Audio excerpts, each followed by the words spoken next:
Bismillahirrahmanirrahim. Assalamualaikum warahmatullahi wabarakatuh.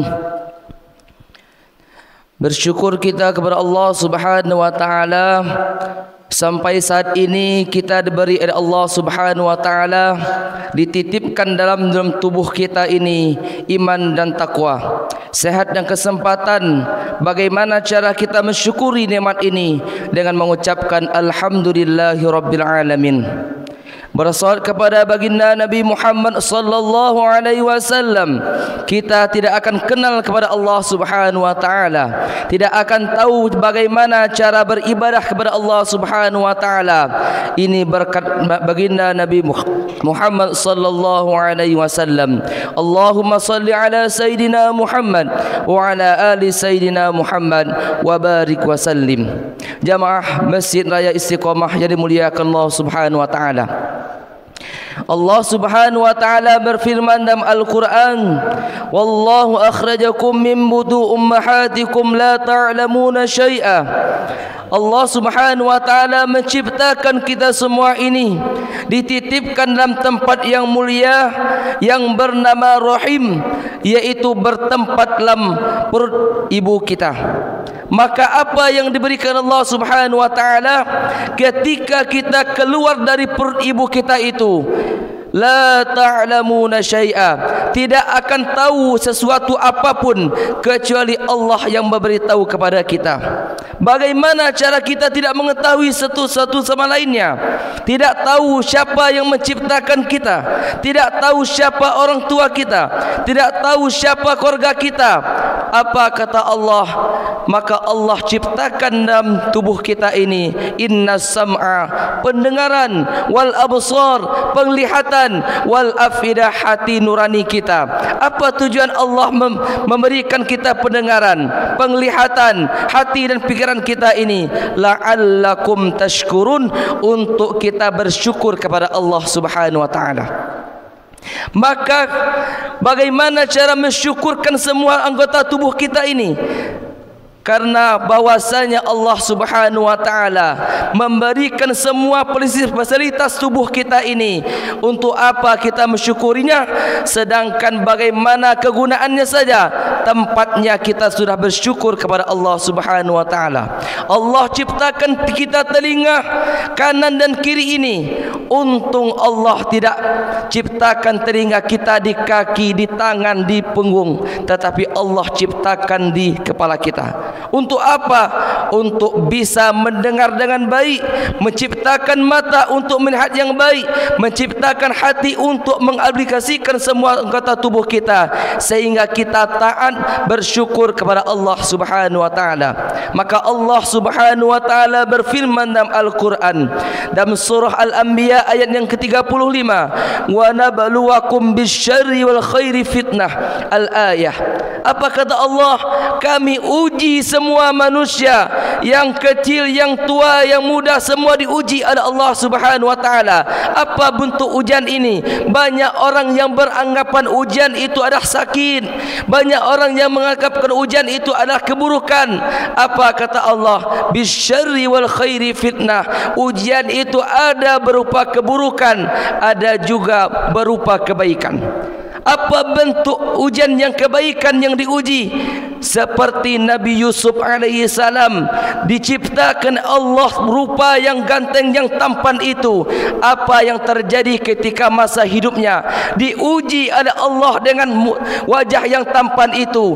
Timbul fitnah, timbul menjadi penzina, timbul menjadi penuduh, menjadi melecehkan perempuan. Semua itu diuji oleh Allah Subhanahu wa taala. Tetapi Nabi Yusuf masih kuat iman kepada Allah Subhanahu wa taala. Apa ujian dengan keburukan? Ujian keburukan itu adalah ketika kita mendapat nikmat Allah Subhanahu wa taala. Nikmat sehat, bersyukur kepada Allah. Nikmat harta, bersyukur kepada Allah. Nikmat kekayaan, bersyukur kepada Allah Subhanahu wa taala. Dengan iman, bersyukur kepada Allah. Seandainya ada nikmat Allah yang kita tidak syukurkan kepada Allah, tidak kita berterima kasih kepada Allah, tentu bersyukur itu merubah menjadi istidrat. Apa itu istidrat? Istidrat itu kekayaan terus naik, pangkat naik, tetapi lupa kepada Allah Subhanahu wa taala. Idza ra'aita Allah taala yu'til 'abda min ad-dunya ma yuhibbu wa huwa muqimun 'ala ma'asihi fa huwa dzalika minhu istidrat. Apabila kita melihat ada orang yang senang, sehat, tidak salat, naik pangkat jabatan, lupa kepada Allah Subhanahu wa taala, dia tidak bersyukur kepada Allah Subhanahu wa taala, ketahuilah semua itu Allah berikan kepadanya, tetapi dia lupa kepada Allah.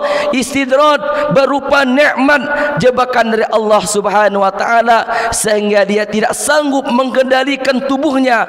Bagaimana dia menjadi lupa kepada Allah, lupa datang ke masjid, lupa beriktikaf, lupa berzikir kepada Allah. Semua itu karena dia istidrat berupa jebakan dari Allah Subhanahu wa taala. Nauzubillahi min zalik.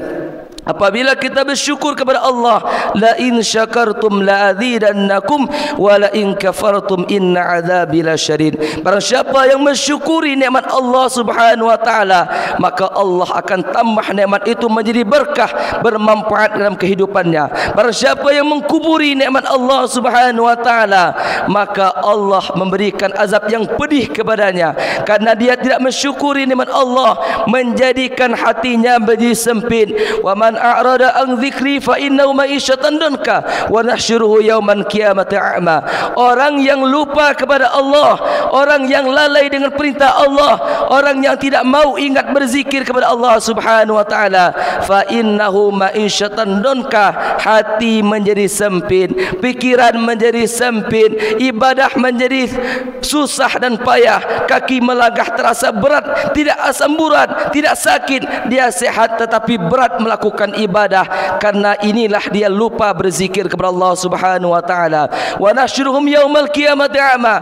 Di dunia diazab oleh Allah, di akhirat dia azab oleh Allah Subhanahu wa taala, tidak bisa melihatkan yang dunia kiamat nanti dengan dia lupa berzikir kepada Allah Subhanahu wa taala. Ada orang yang beriman kepada Allah, hidup biasa saja, tetapi dia selalu beramal soleh, melakukan ibadah kepada Allah Subhanahu wa taala, maka dia diberikan hidup yang bahagia, hidup yang nyaman, karena dia berzikir kepada Allah. Alladzina amanu wa tadma'inna qulubi zikrillah, ala bi zikrillah tadma'innul qulub. Orang berimanlah, orang yang bertakwalah, mendapat ketenangan hati, mendapatkan ketenangan jiwa, mendapatkan lembut hatinya, karena dia selalu berzikir kepada Allah Subhanahu wa taala, bersimpuh di pada malam hari, dia selalu munajat kepada Allah Subhanahu wa taala.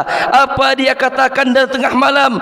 Inna salati, sesungguhnya salatku ya Allah, wa nusuki, semua ibadahku ya Allah, wa mahyaya, hidupku, wa mamati, dan matiku, lillahi rabbil alamin. Aku serahkan kepada Engkau ya Allah.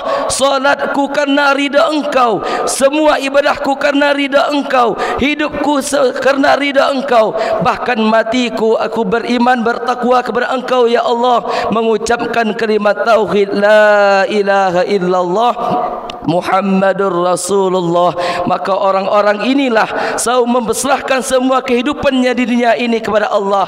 Tentu dia tidak akan sedih apabila dicabut nikmat itu dari dirinya, dari hartanya, dari pangkat jabatannya, karena dia sudah serahkan semua urusannya bersifat dunia wal akhirah kepada Allah Subhanahu wa taala. Semoga kita semua ini Bapak Ibu sekalian, semoga kita menjadi orang beriman bertakwa kepada Allah, selalu bersyukur apa yang diberikan Allah Subhanahu wa taala. Amin ya rabbal alamin. Subhanakallah wa bihamdika asyhadu an la ilaha illa anta astaghfiruka wa atubu ilaik. Assalamualaikum warahmatullahi wabarakatuh.